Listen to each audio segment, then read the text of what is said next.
4월 21일 목요 강좌를 시작합니다. 오늘 목요일 현무경 강좌죠. 현무경 중에서도 지금 우리 가고 있는 게 뭐냐면은 상편 마지막에 토수장이라고 있죠. 그 토수장에 대해서 계속 하고 있는 중이죠. 근데 토수장에는 활용부, 지각부, 신명부라는 세 개의 무의국어를 가리키는 영부가 들어있고, 마지막으로 이제 그 옥주통보 유라는 그 유부, 그 명칭이 유부인데 그 유부라는 그 영부가 또 들어있고, 또한 네 개의 그 영부가 들어있거든요. 근데 그 중에서도 이제 활용부, 지각부, 신명부는 이제 그 공통점이 뭐냐면 무의국곡이라고 했다는 거죠. 무의국곡. 이제 국곡은 이제 그 구변을 말한다고 하는 건 뭐 상식적인 얘기고, 이제 9편 말한다는 얘기잖아요. 그러니까 활용부는 말 그대로 텅 비었잖아요. 이건 하늘을 말하는 거고, 지각부는 땅을 말하는 거고, 신명부는 인간을 말한다. 이렇게 전번에 말씀드렸거든요.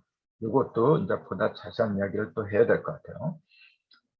아무튼 이렇게 돼 있는데, 그 첫 번째가 이제 활용부죠. 활용부고, 근데 이 활용부가 현무경에 정상께서 이제 활용부를 이렇게 활용부 한번 볼까요? 그러면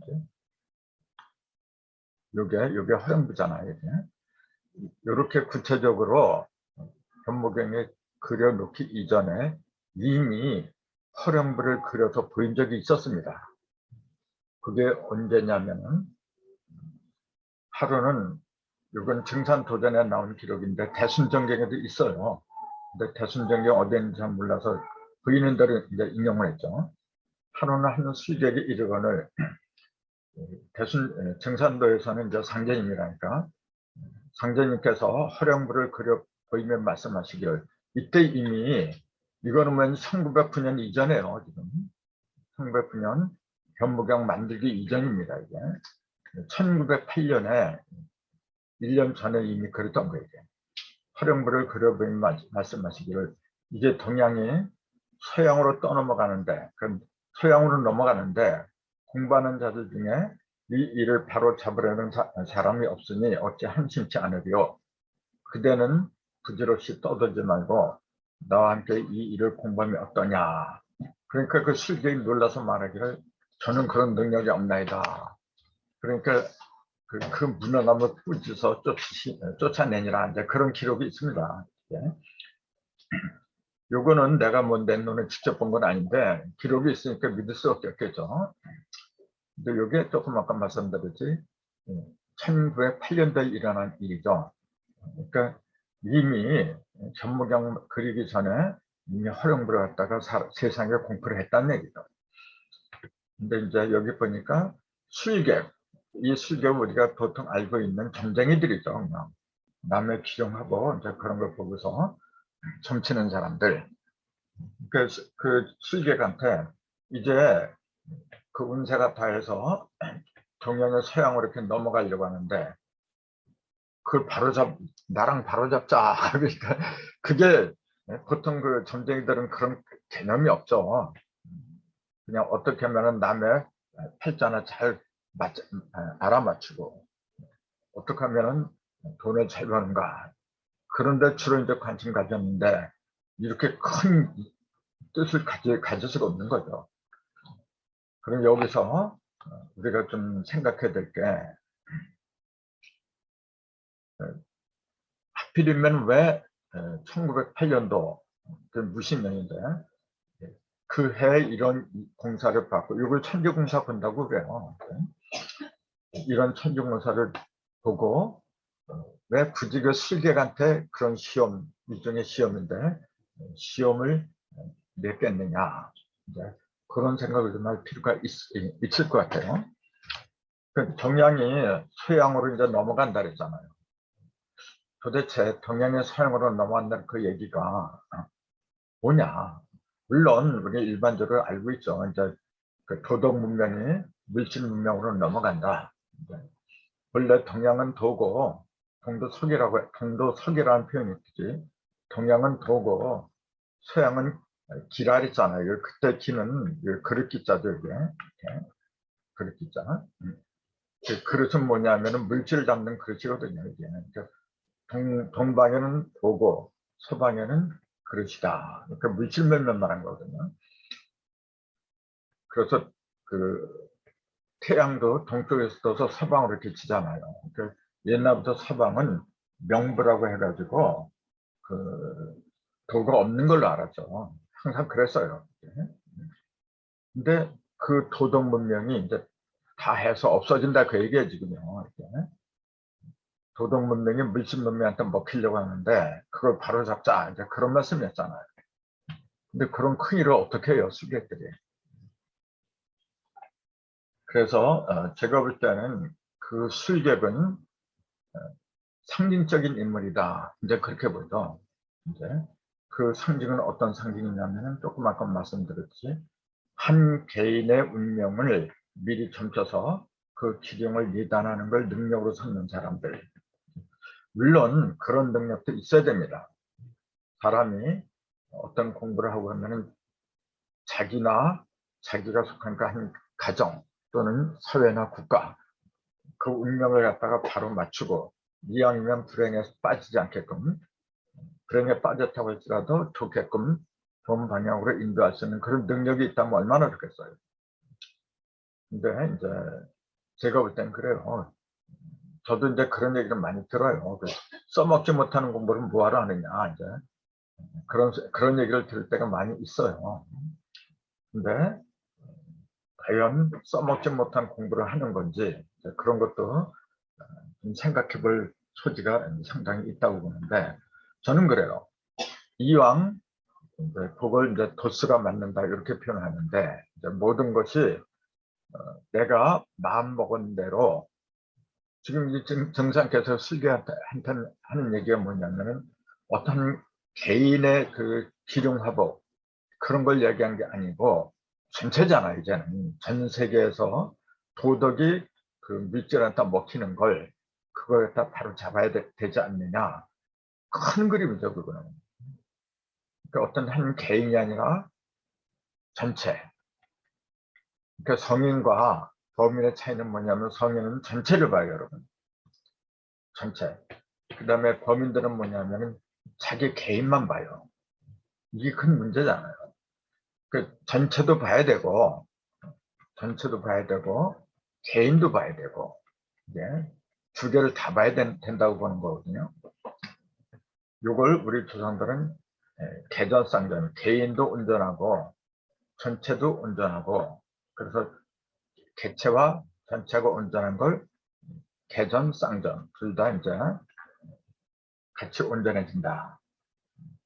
개전쌍전 요거 갖다가 전에서는 이렇게 얘기했죠.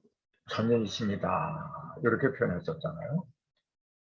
그러니까 유일신이라는 오직력자 유일신 요거 믿는 종교가 있잖아요. 유일신은 전인신을 얘기한 거예요. 그 다음에 이제 범신론은 뭐냐면 소나무에도 신이 있고 바다에도 신이 있고 산에도 신이 있고 그렇게 지역적인 신을 말한 거는 그거는 개체죠. 개체. 범신론은 개체를 말하는 거고 유일신은 전체를 말하는 거고 그래서 이것도 극단이고 이것도 극단이라고 봐요.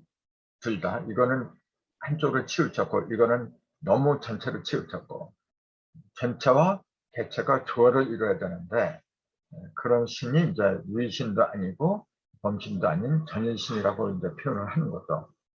전인신이라는 용어는 일반 사람들은 잘 모르더라고요. 이게 제가 만든 게 아니고 한 단국에 나오는 얘기입니다, 이거. 저도 그걸 보고 물어보고 친 적이 있어요. 아, 이렇게 좋은 용어가 있는데, 좋은 표현이 있는데, 몰라서 사용을 못 하는구나. 그래서 앞으로 우리는 우리 민족의 신과는 뭐냐면 유일신도 아니고 범신도 아니고 전인신관이다. 이렇게 해야 된다고 보거든요. 이게. 이 전인신관이 제대로 자리를 잡으면은 전인신관에 입각한 정치체제가 나오게 됐어요. 제가 전에 말씀드렸잖아요. 이렇게 하늘, 허령부는 하늘, 땅, 자랑 이렇게 얘기를 하는데 여기서는 뭐냐면 법칙을 주관하는 거죠. 보이지 않는 무형의 법칙을 갖다가 그걸 주관하고, 그러니까 여기서는 법칙이 아니라 유형, 물질을 갖다 주관한다 그랬잖아요. 그게. 그리고 여기서는 이 두 개를 한쪽으로 치우치지 않게끔 잘 조절을 해주는 거죠. 그걸 정치라고 한다. 이렇게 얘기했잖아요. 그래서 요거는 종교고, 요거는 경제고, 이렇게. 요거는 정치다. 이것도 한 단국에 나오는 얘기입니다, 사실은. 그래서 그 눈에 안 보이는 진리의 말씀은 종교에서 이제 주로 이제 다루고 있잖아요.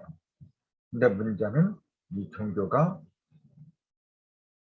그냥 백화남발했잖아요. 그냥 자기만이 최고다. 남의 종교를 인정도 안 하고 하다 보니까 사회에 악이 돼버렸어, 지금은. 사회를 아름답게 인도해야 할 종교가 오히려 앞장서서 세상을 갖다가 분열을 시키고 그런 못된 짓을 많이 하고 있어요. 이게 정신인데 정신이 그렇게 돼버리니까 물질은 더 말할 필요도 없는 거죠. 여기에서 나오면 공산주의와 자본주의가 대표적인 얘기죠. 그러니까 공산주의도 안 되고 자본주의도 안 되고 기독교도 유교도 선교도 다 안 됩니다, 이게 지금. 그래서 새로운 이 모든 걸 조화해서 균형을 잡아주는 그런 법칙이 나와야 되는데 그거는 허령부, 이게 제대로 바로 서야 돼요. 허령부. 그 다음에 그걸 반영하는 게 지각부인데 땅은 스스로 반영하는 게 아니고 인간이 조절을 해줘야 되는 겁니다. 사실은. 거대한 산이 있다고 해도 인간이 맘만 먹으면 하루아침에 무너뜨려지기는. 그 물질을 주관하는 게 원래 하늘이지만 하늘도 형상이 없다 보니까 인간한테 전부 다 맡긴 거죠.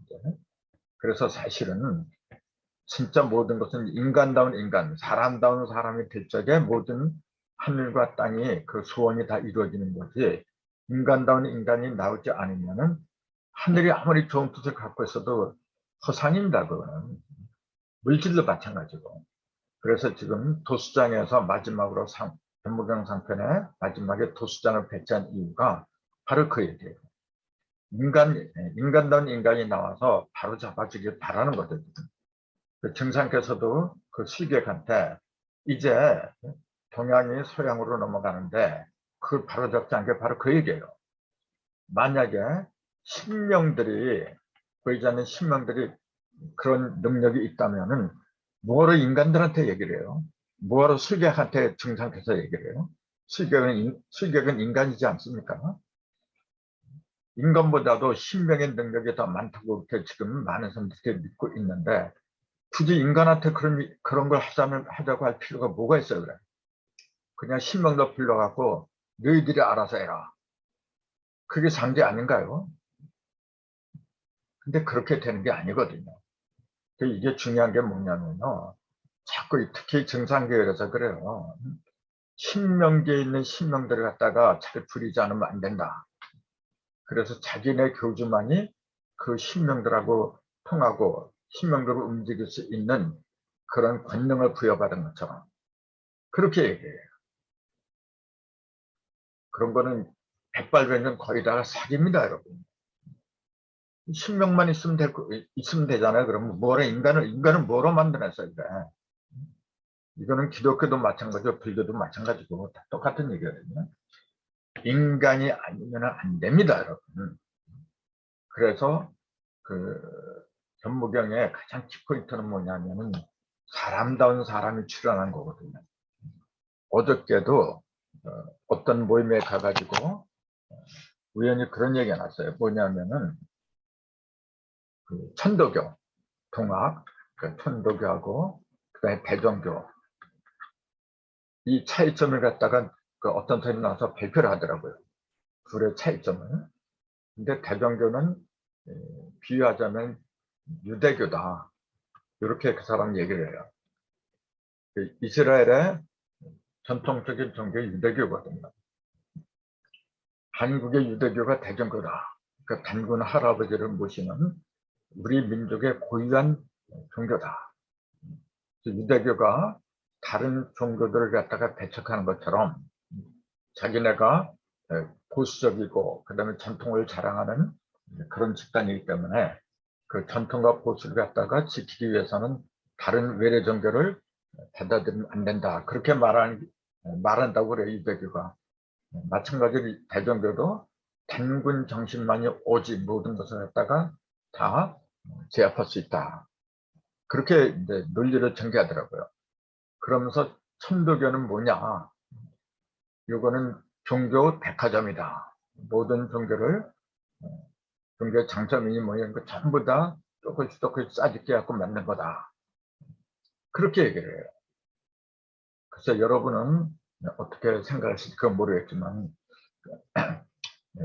어저께는 제가 이게 강사가 아니기 때문에 그냥 듣고만 나갔죠. 나왔는데 나오면서 이제 전철 타고 유대인들하고 오면서 이제 그런 얘기가 있었어요. 그때 내가 그랬죠. 이게 그때 또 어떤 얘기가 나왔냐면은 증상과 수은 이 두 번에 가는 얘기가 나왔던 거예요. 그 어떤 사람이 그러더라고요. 이 얘기도 왜 나왔느냐면은 수는 세례 요한이고 성경에 보면 세례 요한이라고 나와요. 증산은 예수다. 이렇게 비유를 했어요, 그 사람은.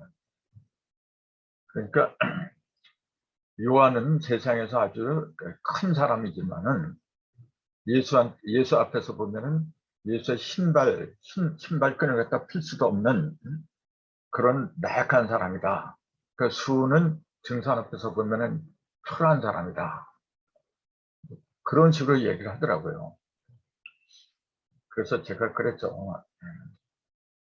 증산이 뭐라고 했냐면은 수는 새벽에 동세, 움직일 동자 양을 맡았고 나는 정세, 고야할 정자, 그 정세를 맡았느니라. 즉 증산은 음의 기능하고 수는 양의 기능하는데 둘 다 똑같이 부천 개벽을 단행하는 그런 일을 했다.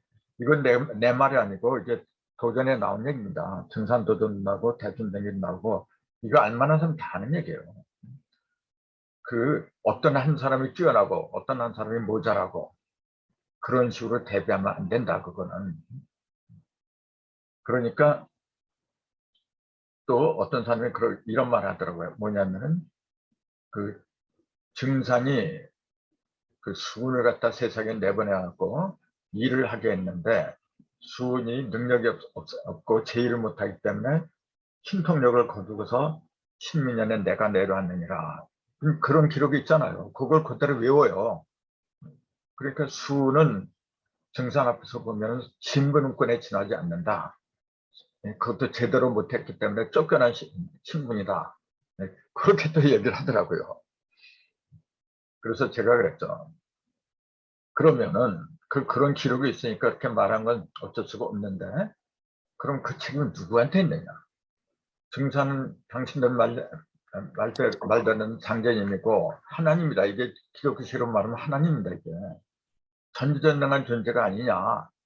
전지전능한 존재가 어떻게 수은이 실패할 걸 알고서 내보낸 거 아니냐? 모든 거 왜 수은한테 뒤집어 씌우느냐? 누구 잘못이냐 도대체? 실패할 걸 알고서 내보낸 사람이 잘못한 거냐? 실패할 걸 그 각본대로 한 사람이 잘못이냐? 그 말들을 또 못해요. 그러니까 그러기 때문에 내가 하는 얘기가 그거예요. 될 수 있으면은 대순정교나 증산도전을 보지 말라고 얘기해요.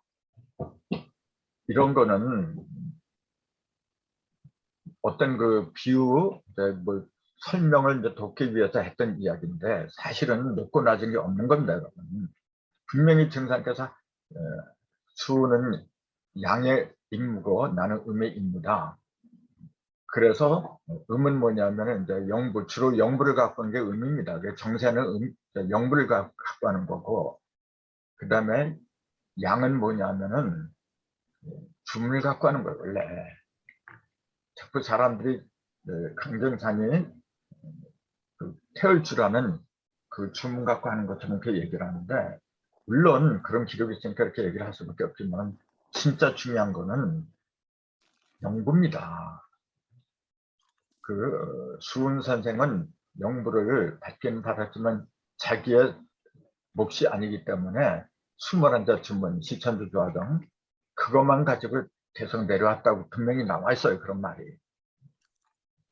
이 말씀을 왜 드리냐면은 술객이라는 그 술객하고 증산의 그 어떤 차이점 있잖아요. 여기서 말하는 조금 아까 말한 술객은 어떤 한 사람을 가르친 게 아니고 이 시대의 모든 도사들을 다 얘기하고 있는 겁니다. 사실은. 그 세계 운명을 갖다가 그 선천에서 후천으로 넘어가게끔 바로 잡아줘야 되는데 그런 그 수리라고 돼 도수리라고가 그런 걸 펼치는 수격은 단 한 사람도 없어요. 그 차이를 갖다 부각시키려고 저는 이 구절을 갖다 인용한 겁니다. 지금. 그래서 허령부, 지각부, 신명부라는 그 부, 3대 부 이게 이제 증산하고 다른 선천의 성인들하고 다른 점이 바로 그거예요.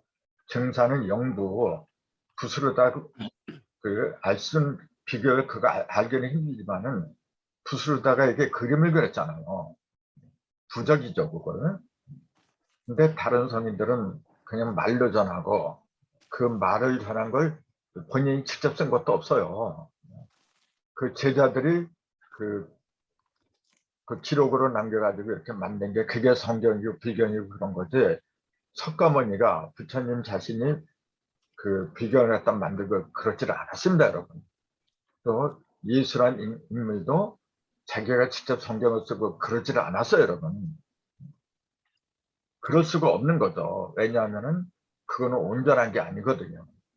온전한 게 아닌 것 같다가 만들어 놓으면은 어떻게 되고 그러니까 온전한 게 온다는 걸 그냥 말로 다 설명하고 그랬던 거지. 그래서 온전한 것은 뭐냐면 영부입니다, 여러분. 그래서 그 견모경의 특징은 영부가 있다는 거. 이제 그래서 그 천지인의 이치를 허령부, 지각부, 신명부라는 그 영부로다가 그 그림을 그려놓은 거. 이제 그게 다르다는 거죠, 지금. 그래서 우리는 아까 이제 말씀드리다가 잠깐 딴 데로 샜는데 그게 뭐냐면은 증산이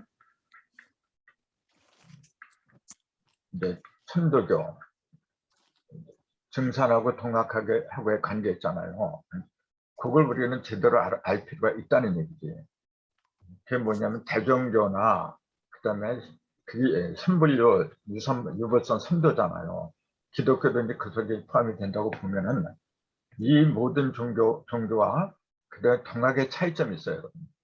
그 증산하고 수운하고 원래 같은 걸 했던 사람이에요, 여러분. 이걸 동학이라죠, 수운은. 동력동자, 이게 동학이라 하잖아요. 그러면은 이 동학이라는 이름도 누가 붙인 거냐면 수운 선생이 붙인 게 아닙니다, 여러분. 1860년, 60년도인가 이제 그때 이제 이제 수운 선생이 그 계시를 받잖아요. 음력 4월 5일 날 하늘에서 이제 계시를 받잖아요. 그때 수은 선생한테 하늘에 있는 그 상제님이 그러잖아요. 너는 동반에서 태어났으니까 앞으로 하는 그 학문은 동학이라고 해라. 이름을 갖다 구체적으로 일러주신 분이 상제님이었어요. 수은 선생이 지은 게 아닙니다, 여러분. 그러니까 상제님이 증산이 맞는다고 하면은 증산께서 지은 이름이지. 근데 동학을 갖다가 왜 동학하고 지금 그 증산교회라고 원수가 됐잖아, 지금요. 서로 못 잡아먹어서 그래.